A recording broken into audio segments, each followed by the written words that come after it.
We'll see if I can get 5 miles to retrieve this stick. I haven't been able to been working with her in a while. Where I've been working. You ready? Watch it. Watch it. Go get it. Bring it back.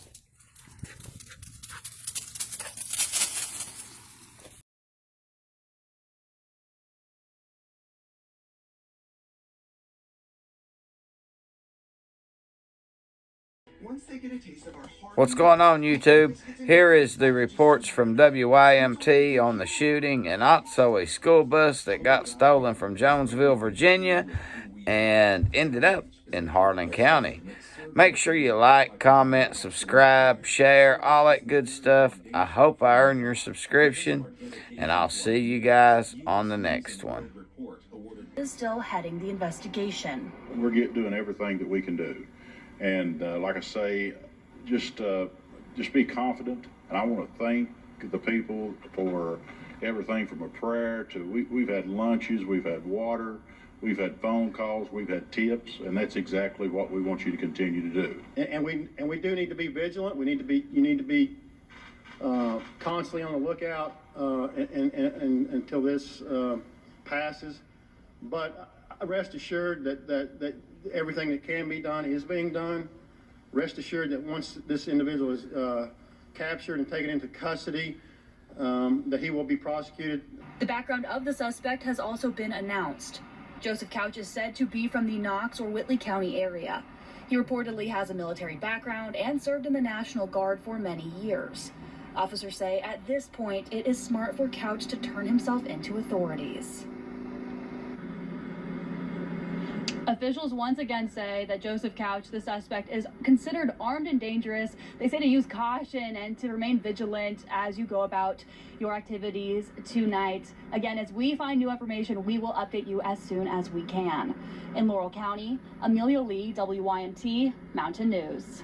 Amelia, thank you very much. We also want to let you know, in case you missed the news conference earlier, the latest one at 9 o'clock. It was a rather lengthy one, and several new tidbits of information came out in that news conference.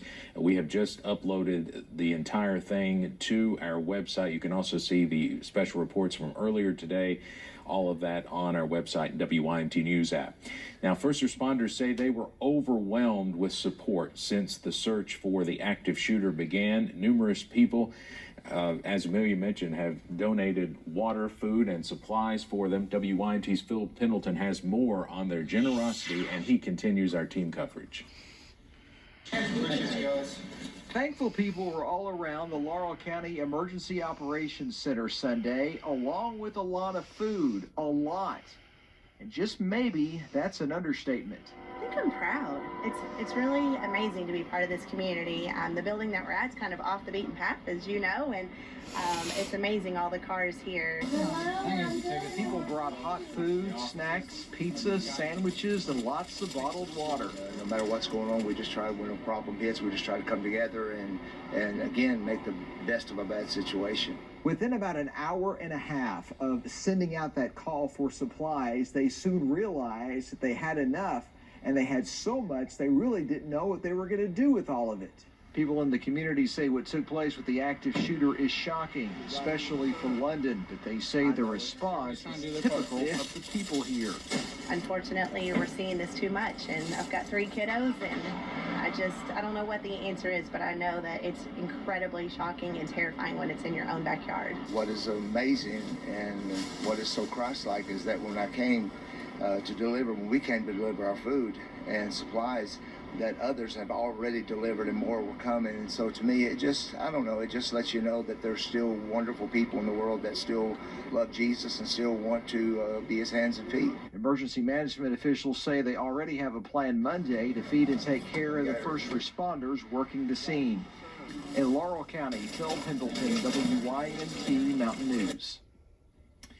Now, while police are not searching through the night in the dark for the suspect, we are told that officers and deputies are maintaining a presence in that area. Again, that's about 8 miles north of London off the interstate at exit 49. They're going to be there through the night. Some of those who witnessed yesterday's shooting are coming forward to describe the terrifying incident. Christina Donato says she was traveling with her friend from New York to Tennessee when they heard what they say was deafening gunshots before witnessing the aftermath of another vehicle that was hit by the bullets. She says no one expects such a situation on the roadways. And there was a white truck that was next to us in the right-hand lane, and all of a sudden he slowed down and he pulled off to the shoulder, and we thought maybe it was his tire had blown out or something, but it was much louder than a tire blowing out. And it was just so loud and so scary. Both Donato and her passenger were not hurt. Congressman Hal Rogers provided a new statement tonight regarding the shooting in Laurel County. He said, quote, "Our first responders have been working around the clock now for more than 24 hours to locate the suspect accused of turning I-75 in Laurel County into a dangerous firing range on Saturday, injuring 5 people. Thankfully, local police have confirmed that no further shots have been fired today, and all the shooting victims are in stable condition.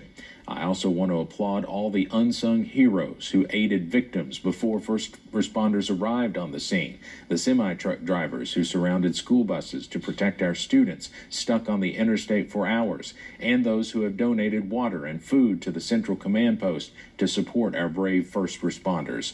The hope and strength of southeastern Kentucky is shining bright once again in the midst of this dark hour." Yesterday's mass shooting not only impacted drivers on the interstate, but those in surrounding communities as well. Maggie Rickerby explains. The superintendent of Harlan Independent says students from his school district were returning from a band competition when their bus got stuck on the interstate for 3 hours. There's just a general level of concern and anxiousness and really just eagerness to get the bus moving and headed south so that they could be reunited with their families. Morton says the 14 students on that bus were able to contact their loved ones and let them know they were okay. He also says the bus driver happens to be a school guidance counselor. I knew they were in great hands, had a great bus driver, and the band director is, very capable of handling these kinds of situations. Just off of exit 49, where the shooting happened, is family-owned Warzone Paintball. A group was in the middle of a paintball session when police placed everyone into lockdown for hours. We had some players shooting because it's a paintball facility. We hear paintball shots all the time. We don't know what's going on, Chavez says a lot of their employees and players were outside in the field and in the woods at the time of the shooting. Everyone had to go inside and stay put. We were all just terrified. Everyone was scared. Everyone was just calling their family, their friends, telling them that we were okay. Both Chavez and Morton say they are thankful everyone was okay and send their support to the victims and their families. In Laurel County, Maggie Rickerby, WKYT. Chavez adds that the incident closed her family's business today while exit 49 remains closed. Vehicle and found multiple firearms, ammunition, illegal drugs, and drug paraphernalia. At last check, no one was hurt, and police have not released the names of the suspects. Also in Perry County, one man is facing charges after another shooting. At approximately 11:30 Saturday morning, officials with the Perry County Sheriff's Office responded to a home on Happy Circle. After an investigation, officials believe a 20-year-old man fired several shots into a home. He was arrested and charged with 9 counts of attempted murder. No injuries were reported in that instance either. Deputies did not release the suspect's name. 4 people are facing charges after they reportedly stole a church van in Lee County, Virginia.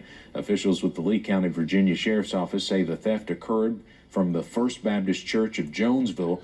Deputies announced that the van was recovered in Harlan.